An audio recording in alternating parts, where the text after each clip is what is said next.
दोस्तों, यूपी में बाबा का भौकाल है।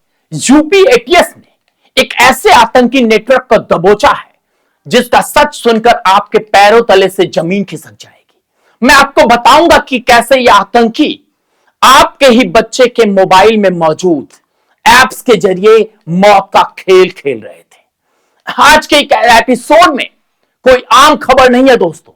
आज मैं आपको उस अदृश्य आतंकवाद का चेहरा दिखाऊंगा जो आपके बेडरूम तक पहुंच चुका है। दोस्तों, पाकिस्तान अब मोदी शाह नहीं बल्कि योगी आदित्यनाथ के हद से चढ़ गया है। कमेंट्स बॉक्स में बताइए कि अब पाकिस्तान का भविष्य क्या होगा।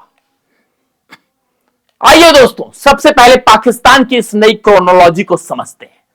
2014 से पहले जब देश में पुरानी सरकारें थी तब पाकिस्तान आसानी से स्लीपर सेल भेजकर बम धमाके करवा देता था। लेकिन आज नया भारत है। आतंकियों को पता है कि अगर वो बम या बारूद लेकर चलेंगे तो पकड़े जाएंगे। इसलिए पाकिस्तान की आईएसआई ने एक नया और खतरनाक सिंडिकेट तैयार किया है। उन्होंने हिंदुस्तान के गद्दारों को पैसा भेजना शुरू किया। किस लिए? आग लगाने के लिए। जी हां, यूपी एटीएस ने जिन खुखार आतंकियों को गिरफ्तार किया है, उन्होंने कबूल किया है कि पाकिस्तान से उन्हें भारी फंडिंग मिल रही थी ताकि वो भीड़ भाड़े वाले बाजारों, फैक्ट्रियों, रेलवे स्टेशनों पर गुपचुप तरीके से आग लगा सके, ताकि प्रशासन को लगे कि यह हादसा है, लेकिन असल में यह इकोसिस्टम टेररिज्म, आर्थिक आतंकवाद है। लेकिन पाकिस्तान पैसा तो भेज रहा था, पर ये आतंकी आपस में बात कैसे कर रहे थे, यहीं पर आता है इस कहानी का सबसे खौफनाक ट्विस्ट। मैं आगे आपको बताऊंगा और बताने जा रहा हूं। वो आपके घर के बच्चों से भी जुड़ा हो सकता है। इसलिए मैं कह रहा हूं, इस वीडियो को अंत तक देखिएगा दोस्तों। और एक चीज और, योगी आदित्यनाथ के हत्थे चढ़े, अब पाकिस्तान का क्या होगा यह भी कमेंट्स बॉक्स में बताइए। आजकल के युवा दिन रात इंस्टाग्राम चलाते हैं, रील देखते हैं, लेकिन क्या आपको पता है कि इसी इंस्टाग्राम का इस्तेमाल यह आतंकवादी कर रहे थे। यूपी एटीएस की जांच में खुलासा हुआ है कि यह खुखार आतंकी पुलिस की रडार से बचने के लिए सिग्नल ऐप और इंस्टाग्राम पर फर्जी आईडी बनाकर पाकिस्तान में बैठे अपने आकाओं से बात कर रहे थे। सोचिए, जो ऐप हमारे बच्चों के मनोरंजन के लिए इस्तेमाल होता है, वहां ये देशद्रोही बम बनाने, आग लगाने और फंडिंग के कोडवर्ड शेयर कर रहे थे। ये इंस्टाग्राम पर युवाओं का ब्रेन वॉश करके उन्हें जिहाद के लिए भड़का रहे थे। ये है वो डिजिटल आतंकवाद जिसे हमारा सिस्टम पकड़ने की कोशिश कर रहा है। यूपी एटीएस का ऑपरेशन बहुत तगड़ा था, बहुत धाकड़ था। मैं आपको दिखाता हूं दोस्तों, मैं आपको बताता हूं कि कैसे ये पूरा सिंडिकेट काम कर रहा था और कैसे योगी आदित्यनाथ ने दबोच लिया।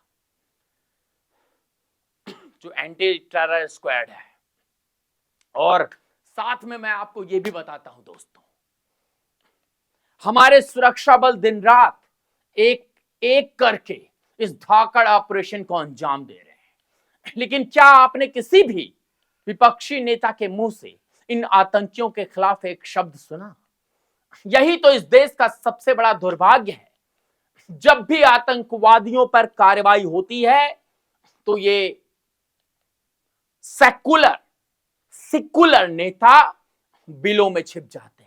इन्हें सिर्फ तुष्टीकरण की राजनीति करनी है। अगर यूपी एटीएस किसी आतंकी को पकड़ती है तो ये इकोसिस्टम वाले उल्टा पुलिस पर ही सवाल उठाने लगते हैं। सबूत क्या है? पूछते हैं सबूत क्या है? अरे सबूत वो इंस्टाग्राम की चैट्स हैं, सबूत वो पाकिस्तान से आई हुई फंडिंग है।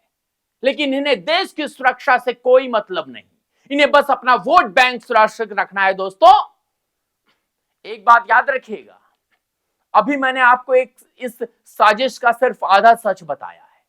अब जो खुलासा मैं करने जा रहा हूं, उसे सुनकर आपको यकीन हो जाएगा यूपी में बाबा का होना क्यों जरूरी है, उत्तर प्रदेश में बाबा का होना क्यों जरूरी है। और हां, गलती से कोई हिंदू नाम निकल आया तो ये पूरा इकोसिस्टम निकल आएगा, कहेगा भगवा आतंकवाद। दोस्तों खैर छोड़िए, ये आतंकी भूल गए थे कि ये 2012 का उत्तर प्रदेश नहीं है जहां सरकारें आतंकियों के मुकदमे वापस ले लिया करती थी। ये 2026 का नया उत्तर प्रदेश है। यहां सूबे के मुखिया योगी आदित्यनाथ हैं। जब एटीएस को भनक लगी कि पाकिस्तान इंस्टाग्राम के जरिए यूपी में स्लीपर सेल एक्टिव कर रहा है, तो बाबा का सीधा आदेश था, ये पाताल में भी छिपे हो तो इन्हें घसीट कर लाओ। और यूपी एटीएस ने वही किया। इन आतंकियों को उनके बिलों से निकालकर ऐसी चिमटी टाइट की, अब ये तोते की तरह टर टर पाकिस्तान की भाषा उगल रहे हैं। इनका सारा सिंडिकेट मिट्टी में मिला दिया गया है। जिस पैसे से ये यूपी को जलाना चाहते थे, अब उसी पैसे से इनकी संपत्तियों पर बाबा का पीला पंजा बुलडोजर चलेगा। और ये योगी सरकार का जीरो टॉलरेंस मॉडल है, जो देश के गद्दारों के लिए किसी काल से कम नहीं है। और अगर मैं गलत बोल रहा हूं तो कमेंट्स बॉक्स में आप आमंत्रित हैं बताने के लिए। दोस्तों बता दीजिए सच्ची बात। मैं किसी पार्टी और किसी व्यक्ति को देखकर नहीं बोलता, उसको देखकर बोलता हूं जिसमें दम है, जो कर सकता है। तो आज उन तमाम भाषणजीवी नेताओं और तुष्टीकरण के ठेकेदारों को ओनली न्यूज 24/7 की तरफ से एक खुली चेतावनी। भारत के खिलाफ अगर कोई साजिश रचेगा, चाहे वो जमीन पर हो या इंस्टाग्राम पर, हमारी पुलिस, हमारी सुरक्षा एजेंसियां उनका परमानेंट इलाज कर देंगी। आपको तय करना है दोस्तों, पाकिस्तान के पैसे लेकर देश को जलाने की साजिश रचने वाले इन आतंकियों का क्या देशद्रोह का कड़ा मुकदमा चलाकर इन्हें सरेआम फांसी नहीं मिलनी चाहिए? क्या इंस्टाग्राम और सोशल मीडिया पर आतंकवाद फैलाने वालों के खिलाफ सबसे सख्त कानून नहीं बनना चाहिए? अपनी बेबाक राय कमेंट्स बॉक्स में यूपी एटीएस जिंदाबाद या गद्दारों को फांसी दो लिखकर अपनी ताकत जरूर दिखाएं। इस वीडियो को बीच में मत छोड़िएगा। अगर आपने हर व्हाट्सएप ग्रुप और परिवार के लोगों तक शेयर कीजिए, ताकि उन्हें पता चले कि उनके बच्चे के मोबाइल ऐप पर कितना बड़ा खतरा मंडरा रहा है। मैं हूं सौरभ मिश्रा, आप देख रहे थे ओनली न्यूज 24/7 की एक्सक्लूसिव रिपोर्ट। सत्यमेव जयते। जय हिंद, जय भारत, वंदे मातरम।